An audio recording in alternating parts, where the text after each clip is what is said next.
намын дотор үүсээд байгаа улс төрийн нөхцөл байдал, за бүлэг дотор үүсээд байгаа, за парламент дээр өнөөдөр одоо бас улсын хурлын даргын томилгооноос, бүлгийн даргын томилгооноос эхлүүлээд олон асуудлууд үүсэж байна.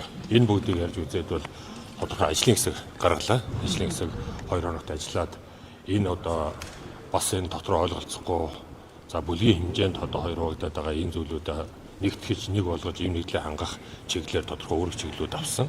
Ингээд өдөр зөвлөөс за манай намын даргаар ажиллаж байсан ахмадуудаа оруулсан томоохон ажлын хэсэг байгуулагдсан. Ажлын хэсэг өнөөдрийн дотор бас хоёр талдаа уулзтууд хийж тодорхой шийдлүүд гаргав. Зөвхөн бид бүхэн өнөөдөр бас өдөр зөвлөлийн хурлаар ганцхан одоо энэ дотоод намынхаа томилгоо алан тушаалын асуудал ярихаас гадна өнөөдрийн нийгэмд үүсэж байгаа асуудлуудыг бас нэлээд хөндөж ярьлаа. Улсын төсөвтэй холбоотой улсын төсвийг цаг хугацаанд нь батлах асуудлыг бас ярьж, улсын төсвийг энэ цаг хугацаанд нь батлахад парламент одоо өөрийнхөө бүр эрхийн хүрээнд энэ асуудлуудаа шийдвэрлэх чиглэлийг гаргаж байна. За үүнээс гадна одоо Монгол Улсын ерөнхий сайд энэ шатхууны зөвхөн хомсдолтой холбоотой гадаа энэ жагсаж цуглаж байгаа багш нар, эмч нарын ажил хаялттай холбоотой асуудлуудын талаар мэдээлэлүүд өглөө. Тэгээд ойрын үед энэ одоо асуудлуудыг эрхлэгч улс төрийн хүчний хувьд шийдвэрлэх ёстой гэж үзэж байгаа. Тийм учраас парламентын гишүүд орсон, өдөр зөвлөлийн гишүүд орсон, за урд нь намын даргаар ажиллаж байсан ахмадууд орсон ажлын хэсэг гаргаад өнөө маргааш энэ одоо ажлын хэсгийн хүрээнд зарим мэдээллийг нэмж аваад тодорхой шийдэл гаргаад явах зүйлтэй гэсэн ийм шийдэл хүрсэн гэдэг. Хурлын томилгоог ер нь юу гэж ярих дотроо асуудлаа шүү. Яг хурлын даргын томилгоо, парламентын даргын томилгоо бол өөрөө хуультай.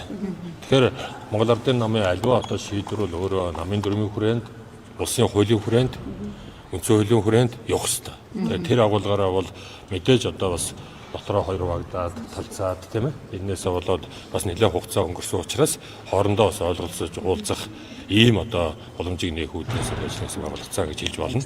За ажлын хэсгийн анхлагчаар бол Чимдийн Хурлаатар улсын хурлын гишүүн болсон, Чимдийн өдөр зөвлөлийн гишүүн, Чимдийн Хурлаатар ажиллаж байна. Тэгээд энэ дотор бол баяр дарга, инхол дарга, ташаандан дарга, за нямдорж дарга, за манай намрын инхол дарга гэдэг маш олон одоо төр нийгмийн зөвлөлтнүүд орж намын одоо үүсэж байгаа энэ зүйлүүдийг ярьж байгаа.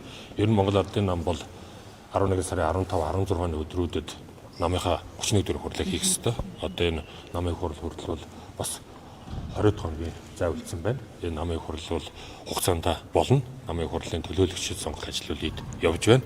Тэгээ намын хурал бол одоо намын дүрмийн хүрээнд энэ 15, 16-нд болно. Тэгээ намын их хуралтай холбоотой олон зүйлүүд бас энэ үеэр бид нар хөндөж ярьж саналуудлаас хэлцлээ. Бүлийн даргын асуудлыг эцэлсэн юм уу? Эцлээгүй байна. Амар ойлголтын гишүүн намын гишүүн хэвээрээ байх уу?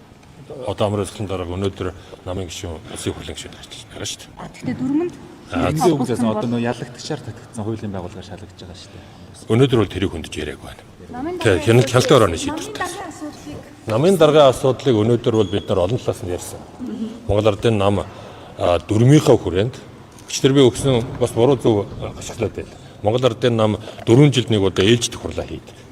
Энэ ээлжидэх хурлаараа Монгол Ардын нам дөрмийн хүрээнд улс төрийн намууд намын даргынхаа асуудлыг, намынхаа баг хурлын гишүүдийн асуудлыг, намынхаа хяналтын байгууллагын асуудлуудыг хилцэх ёстой.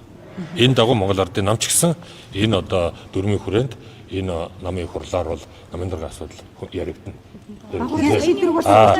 Баг хурлаар сонгогдсон ч гэсэн их хурал дээр дахиж одоо сонгож яригддаг. Тийм учраас энэ бол намын дөрмийн хүрээнд 3-2-оор баг хурал дээр шийддэг.